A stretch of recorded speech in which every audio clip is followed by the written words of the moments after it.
Pejabat AS menemukan indikasi jika Rusia membantu memberikan informasi kepada intelijen Iran untuk menyerang aset-aset militer Amerika. Lalu apa dampaknya jika Rusia turut membantu Iran? Apakah hal ini akan berdampak perang semakin dahsyat? Kita bahas bersama Direktur di Indonesia Intelligence Institute, Ridwan Habib, dan mantan Duta Besar RI untuk Rusia, Profesor Hamid Awaludin. Selamat petang semuanya. Selamat petang. Selamat petang. Oke, saya ke Prof. Hamid dulu ya. Prof. Hamid, dua pejabat AS temukan ada indikasi bantuan Rusia untuk intelijen Iran. Seberapa valid informasi ini? Saya kira juga valid. Sedangkan orang tidak berperang saling memata-matai, apalagi dalam perang. Pertanyaan yang relevan mungkin adalah apa urgensi dan kepentingan Rusia menyuplai informasi ke Iran? Itu pertanyaannya, bahwa ada saling memata-matai pasti. Dalam keadaan damai saja orang saling memata-matai kan, apalagi kalau negara besar. Ya. Karena spy on itu adalah sebuah mekanisme pertahanan, mekanisme penyerangan. Jadi dalam hubungan internasional yang namanya spy on atau espionage itu lumrah sekali kejadiannya. Nah, tapi Prof. Hamid tadi juga kalau kita dengarkan pernyataan dari Trump, dia juga kayak seakan menolak untuk menjawab serius atau menjawab detail pertanyaan soal ini sebenarnya bentuk apa? Menjaga hubungankah atau ada indikasi lain Anda baca? Dia takut kalau diakui bahwa dia kecolongan. Ya kan? Kecolongan. Karena kan Amerika selalu mempersepsikan diri CIA itu jago kan? Kalau dia akui itu berarti dia kecolongan karena pangkalan militernya di Timur Tengah kan kena serangan dari Iran. Jadi lebih baik diambangkan itu isu. Oke, nah tadi juga selain itu dari Gedung Putih, Mas Ridwan bilang kalau mereka nggak khawatir kalaupun memang ada sokongan data intelijen ke Iran. Apa yang membuat Amerika Serikat bisa sepercaya diri ini? Ya, sebenarnya itu menurut saya bukan percaya diri ya, tapi menutupi kegalauan ya. Karena memang mereka ini benar-benar kerepotan. Asesmen dari CIA dan intelijen Mossad berharap setelah wafatnya Syahid Ayatullah Ali Khamenei, mereka bisa langsung menggulingkan pemerintahan dan menguasai Iran. Tetapi ini sudah 7 hari dan serangan masih terus berlangsung dari kubu Iran. Baru saja sebelum kita live ini, saya baca ada satu balistik dengan kecepatan hampir 10 Mach yang meluncur ke arah sentral Tel Aviv, dan itu diluncurkan dari Tabriz di kota di Iran. Artinya memang semua asesmen intelijen CIA dan Mossad tampaknya harus dikalkulasi ulang. Saya setuju dengan Pak Dubes Hamid tadi bahwa memang dalam situasi damai pun kerjasama dan saling mengintai itu dilakukan, kerjasama intelijen maupun saling melakukan operasi pemantauan dan spying di negara lain. Dan kita sangat melihat ya hubungan baik antara VEVAK, Badan Intelijen Iran, dengan FSB Rusia. Selama ini hubungannya sangat bagus. Kita baca ada beberapa pelatihan bersama dan sangat memungkinkan itu dilakukan suplai data itu. Nah, Mas Ridwan, berarti kalau dengan bantuan data intelijen dari Rusia, sebenarnya posisi Iran akan semakin unggul di atas Israel dan Amerika Serikat? Ya, saya kira tidak hanya dari Rusia ya. Kita melihat 2 atau 3 hari yang lalu, satu portal berita dari China, dari Tiongkok, itu bahkan membuat liputan tentang pangkalan-pangkalan Amerika di negara-negara Teluk. Liputannya ini istimewa, kenapa? Karena derajat koordinatnya lengkap, jumlah armadanya ada berapa lengkap, pesawatnya apa saja lengkap, termasuk rute-rutenya. Itu semacam memberi kode secara terbuka ya, atau dalam kajian intelijen disebutnya open source intelligence, memberi kode secara terbuka kepada Iran untuk memastikan bahwa sasaran mereka on target. Kita tahu bahwa hari ini Iran kapasitas internetnya tinggal 4%, tetapi dalam waktu 4%, dalam situasi 4% ini pun, komunikasi intelijen di internal mereka masih berjalan. Termasuk jangan lupa, duta besar Iran di seluruh dunia, itu menjadi juru bicara yang sangat tangguh, termasuk duta besar Iran untuk Indonesia. Saya kira ini salah satu strategi yang tidak bisa disaingi oleh Amerika, karena Amerika hanya mengandalkan satu jubir, ya itu presidennya sendiri. Mas Ridwan, tapi berarti bantuan seperti apa saja yang sebenarnya bisa diberikan oleh Rusia, kan kita tahu tidak secara terbuka, tapi bantuan apa yang bisa diberikan oleh Rusia kepada Iran dalam konflik ini? Dalam dunia intelijen itu pasti ada orang yang sudah deep di belakang garis lawan ya, atau deep undercover. Kami meyakini ada intelijen Rusia yang ada di Mossad. Kami meyakini ada intelijen Rusia yang ada di CIA. Dan mereka bisa memberikan umpan informasi bahwa kapan akan ada serangan, di mana rencananya, kemudian rencana dari mereka apa selanjutnya, itu kemudian di pass over atau dilemparkan ke PEVAK, ke intelijen Iran untuk kemudian dikaji, dirumuskan serangan baliknya. Saya kira ini pertarungan yang luar biasa, tidak hanya pertarungan antar rudal, tidak hanya pertarungan antar drone, tetapi juga pertarungan keelihayan propaganda antar 2-3 lembaga intelijen. Oke, kalau misalnya memang ada hubungan diplomatik yang baik antara Iran dan juga Rusia, tapi kenapa Prof. Hamid kok tidak disampaikan secara terbuka saja kalau memang Rusia mau membantu Iran? Seperti apa kemesraan antara kedua negara? Tapi jangan dijawab dulu. Nanti kita bahas lagi usai jeda, tetap bersama kami di Kompas Petang.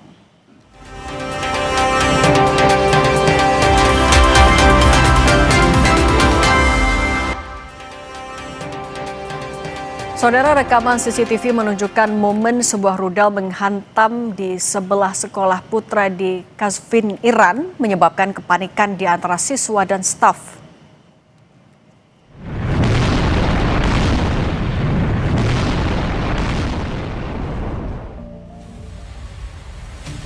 Peristiwa ini muncul di tengah rangkaian serangan udara yang menargetkan berbagai lokasi di Iran. Beberapa serangan lain juga dilaporkan mengenai infrastruktur sipil, termasuk sekolah dan kawasan permukiman, sehingga memicu kecaman internasional dan seruan investigasi dari PBB serta organisasi hak asasi manusia.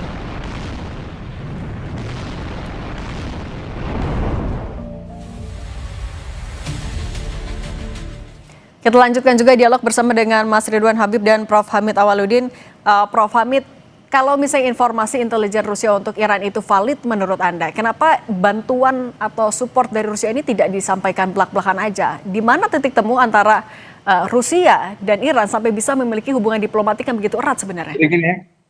Ini kan perang, perang ya. Baik orang yang memata-matai dan yang dimata-matai pasti tidak ada yang mau mengaku.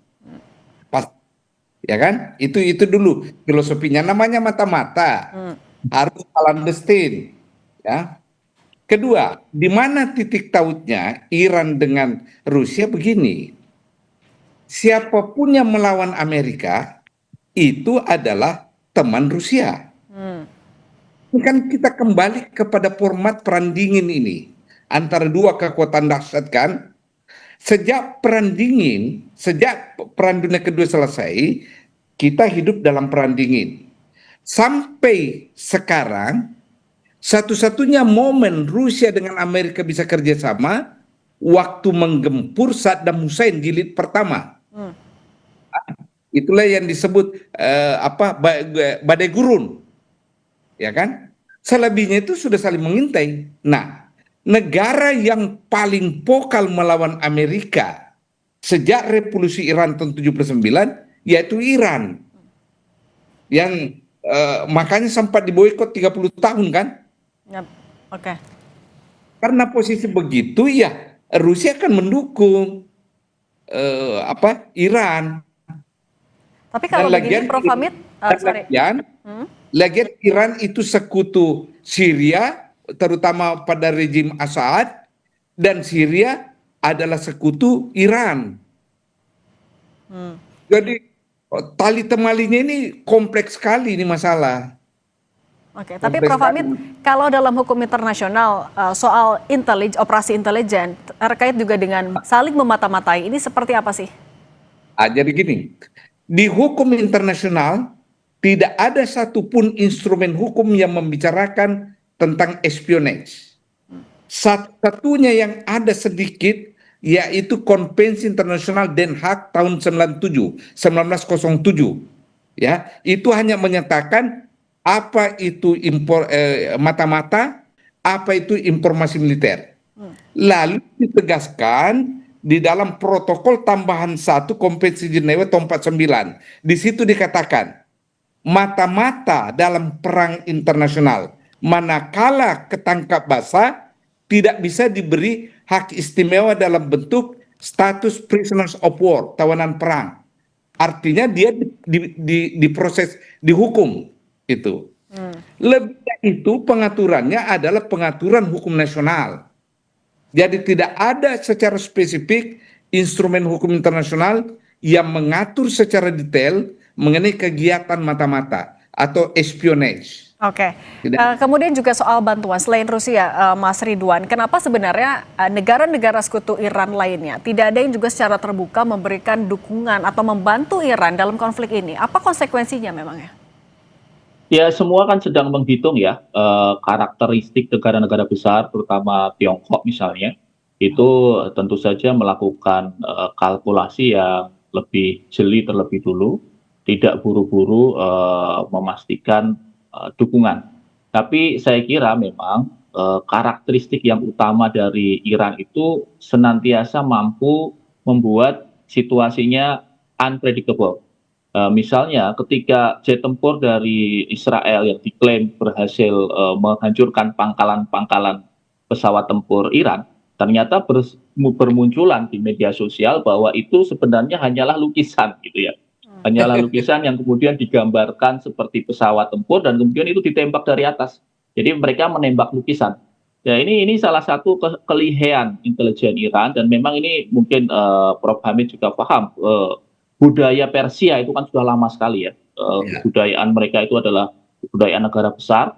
Bahkan kalau kita tanyakan, dibandingkan misalnya kebudayaan Iran dengan kebudayaan Amerika, ya Amerika kalah jauh. Amerika baru 1776 gitu kan.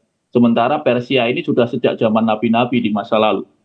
Jadi saya kira pertarungan ini akan panjang. Rusia dan China tentu menghitung ulang, mengkalkulasi apakah mereka akan secara terbuka memberikan dukungan atau selalu menggunakan channel-channel intelijen atau fake channel. Oke, Prof. Hamid, oke, saat ini kan juga mungkin bantuannya tidak dilakukan secara terbuka, tapi apakah ada momentum yang bisa jadi trigger untuk Rusia secara terbuka ikut turun langsung di konflik di Timur Tengah ini?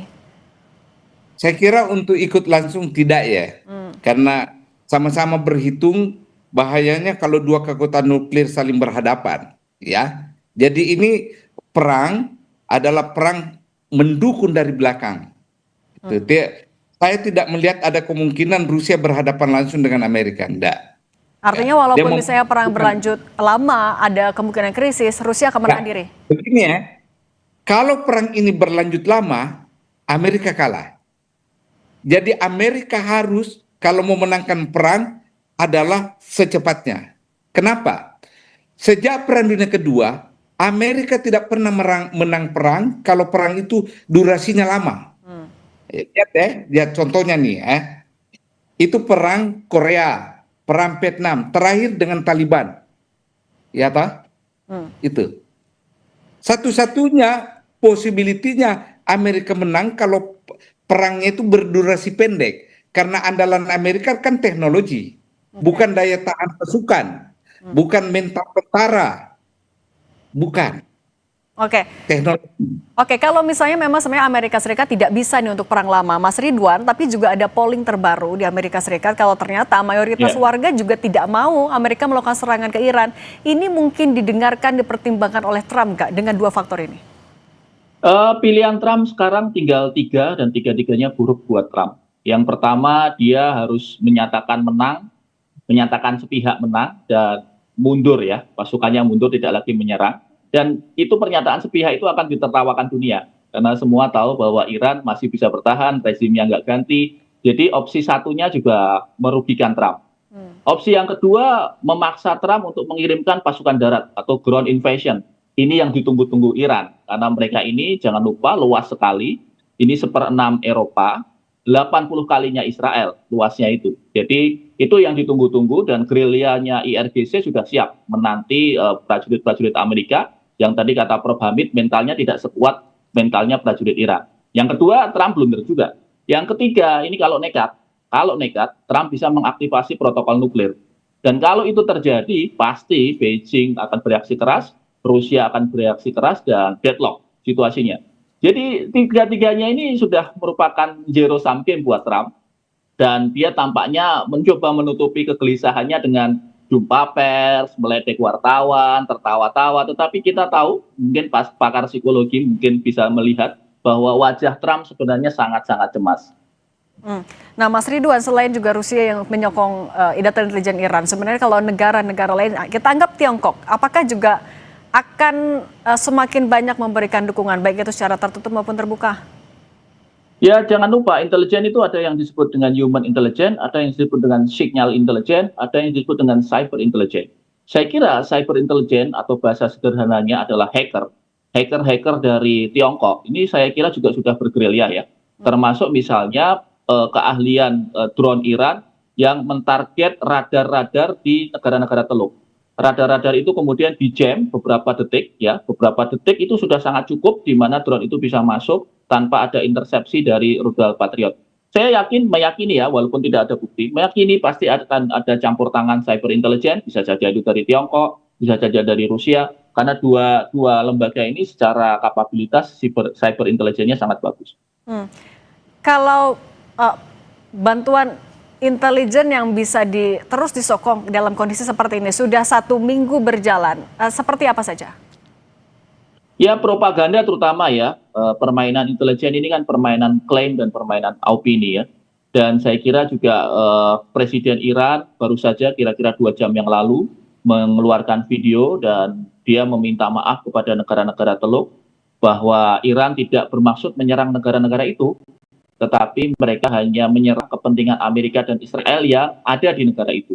Ini semacam gestur yang menurut saya sangat baik, dan tampaknya dengan gestur ini pastinya nanti pemimpin-pemimpin Teluk, Bahrain, Oman, Uni Emirat Arab, Arab Saudi pasti akan berpikir ulang untuk terus membantu Amerika dalam operasi yang merugikan semua ini.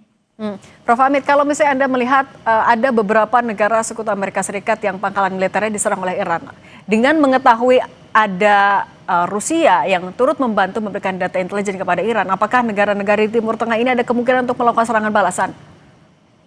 Saya kira enggak ya, karena negara-negara Teluk ini kan punya kepentingan tidak memprovokasi perang bereskalasi. Ya, sama negara-negara Teluk penghasil minyak, mereka punya kepentingan menjaga ketenangan, menjaga agar perang tidak bereskalasi. Ya, kedua, mereka diserang bukan dengan tujuan diserang. Iran menyerang negara-negara tersebut karena ada pangkalan militer Iran di situ, dan itu sudah diakui oleh Iran dan sudah minta maaf. Sehingga menurut saya negara-negara Arab punya kepentingan agar perang ini segera berakhir. Punya kepentingan. Nah, kembali ke Mas Ridwan tadi. Kalau saya ditanya, jujur, opsi mana dipilih Amerika adalah opsi pertama. Dengan cara dia mengatakan begini, we pull out sebab kita sudah mencapai target. Apa? Membunuh Khamenei. Nah, itu. Pasti dia caranya menyelamatkan diri begitu. Ya. Yang kedua, kita sudah menghabisi instalasi-instalasi militer Iran. Itu caranya menyelamatkan diri. Persis dulu ketika dia menyelamatkan diri berhadapan dengan Taliban tahun 2001 kan? Nah, apa itu? Oh, kita sudah mencapai target. Taliban sudah bertanda tangan, dia tidak akan menyerang kita baik di luar Afghanistan maupun di dalam Afghanistan. We reach target kita. Mission is accomplished. Dia akan begitu nanti. Oke, berarti ini udah tinggal adu operasi intelijen dan logistik. Tapi yang mudah-mudahan tidak berlangsung lama, deeskalasi segera. Mas Ridwan Habib dan Prof. Hamid Awaludin, terima kasih sudah berbagi pandangan bersama kami di Kompas Petang. Sehat selalu semuanya.